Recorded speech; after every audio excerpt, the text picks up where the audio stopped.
Então, de fato, a Bíblia não se contradiz, né? A Bíblia não se contradiz. Então nós precisamos estar muito atentos para nós também não contradizermos aquilo que nós cremos, que é que a palavra de Deus ela é infalível, né? E que é a nossa única regra de fé e prática. Então, vamos lá.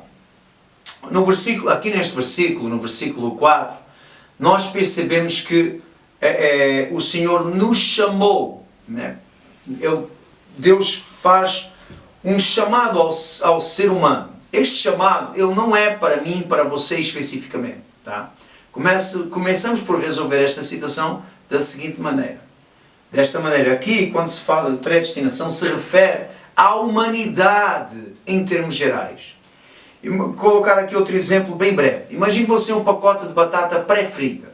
Aquela batata pré-frita. Está lá, ela foi pré-frita. Ela está para ser frita. Ela foi fabricada para ser frita, para ser comida frita.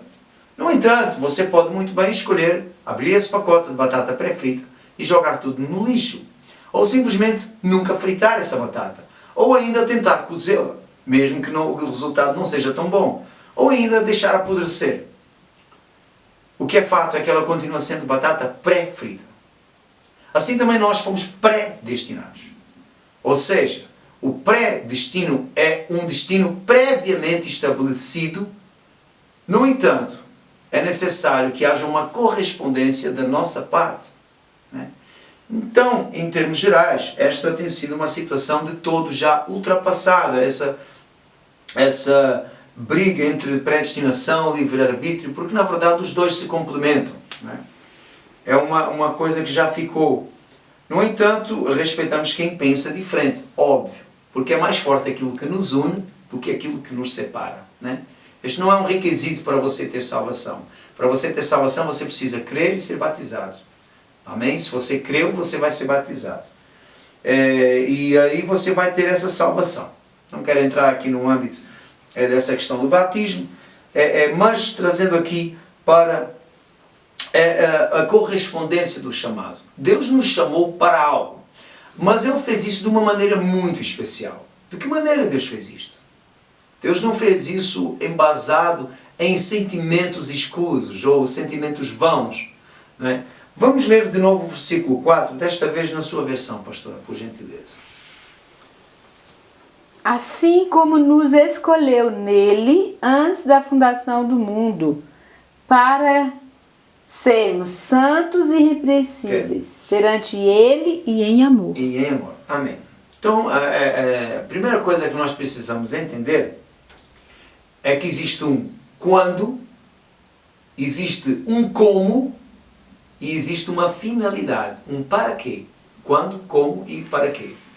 E é sobre isso que brevemente eu gostaria de refletir. Então, em primeiro lugar, quando? Antes da fundação do mundo. E este é um grande problema. Há pessoas que já estudam esta questão do tempo há muitos anos e descobriu-se que o tempo e o espaço são a mesma coisa. Ou seja, não existe diferença entre o espaço onde eu movimento a minha mão. Eu estou movimentando a minha mão no tempo também. Não apenas no espaço. Então, não se fala mais sobre espaço ou sobre tempo, mas sobre o espaço-tempo. Quando falamos de ciência, e nós percebemos aqui na Bíblia claramente, antes da fundação do mundo, fica difícil de entender se nós não entendermos alguns conceitos básicos, como o conceito do próprio tempo. Então nós temos a eternidade, não é? O kairos, e nós temos o cronos, o tempo cronológico, onde eu e você vivemos. E aqui eu gostaria que você prestasse bastante atenção para que isto não te falhasse, porque a compreensão você precisa desta compreensão. Muito bem. Repare, a Bíblia diz que Deus nos chamou antes da fundação do mundo. Agora, como é que Deus nos chamou antes da fundação do mundo? Que Ele nos escolheu, se nós ainda nem existíamos? Na fundação do mundo. Ou será que nós já existíamos? E aí temos que acreditar na reencarnação. Já somos reencarnação de algo. O que é fato é que o Espírito nosso ele veio de Deus. Mas o nosso corpo ele foi criado aqui. O nosso Deus criou o nosso corpo, a nossa alma, nesse espaço-tempo em que nós vivemos, no Cronos. Então, o tempo Cronos é um tempo que se conta em dias, meses, anos, horas, minutos, segundos. O tempo Kairos é um tempo que se conta de eternidade em eternidade. E uma coisa que nunca acaba e nunca começa. Ele não é, ele não foi, ele não será, ele é. O tempo todo. Porque a noção de tempo cronológico somos nós que temos, porque nós vivemos dentro dessa realidade e não podemos fugir dela. Mas Deus, Ele vive dentro desta realidade, mas também vive fora desta realidade. Porque foi Ele que criou esta realidade. Deus criou o tempo que nós conhecemos.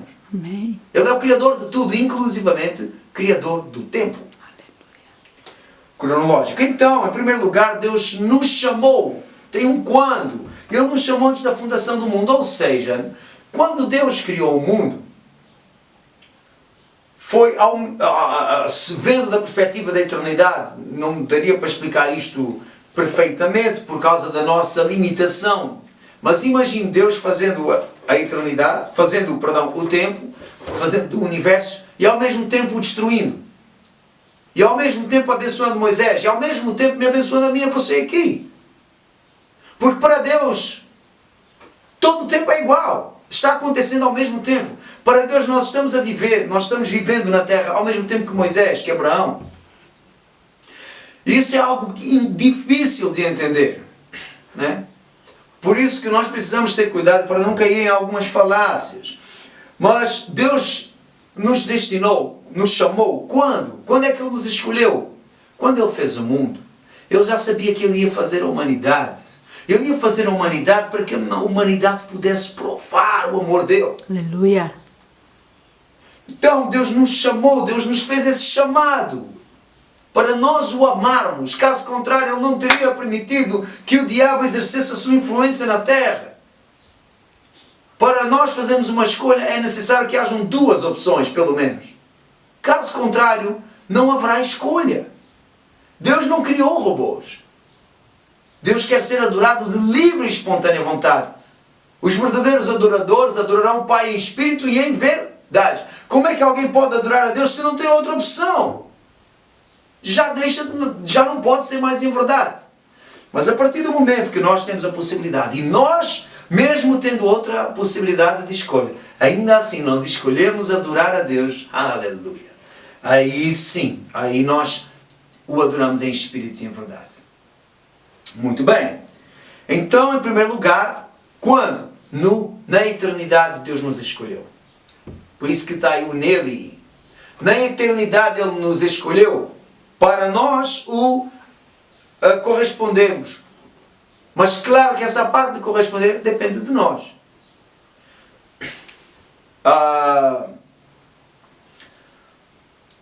Depois, Ele, para além de quando, tem um como. Como é que Ele nos escolheu?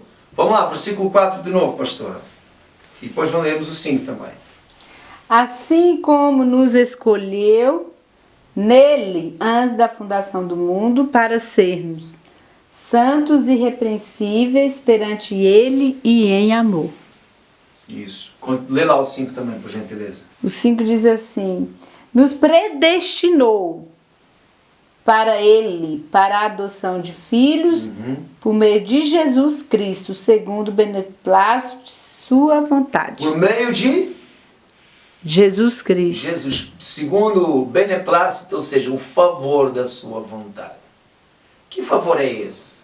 Apesar de pecadores, Deus dá a oportunidade para aqueles que se decidem por Deus. Deus dá a oportunidade para que a pessoa corresponda ao chamado. Não é por meio nosso, é por meio de Jesus. Porque como é que você ia corresponder a um chamado se ninguém te tivesse chamado? Entende? Por isso que é tudo através de Jesus. Então de que maneira? Através de Jesus. Pastor, como assim? Não é através das minhas boas obras, não. As tuas obras são o corresponder. Elas vão dizer se você é salvo ou não. Elas vão dizer se você ama a Deus ou não. Por exemplo, a pessoa que sabe que mente, que tem um problema, que tem a doença da mentira e não busca cura para essa doença da mentira, essa pessoa não quer porque gosta de ser mentirosa, ou gosta de mentir, né? Essa pessoa, as práticas estão revelando o desejo do seu coração, porque Deus não é mentiroso.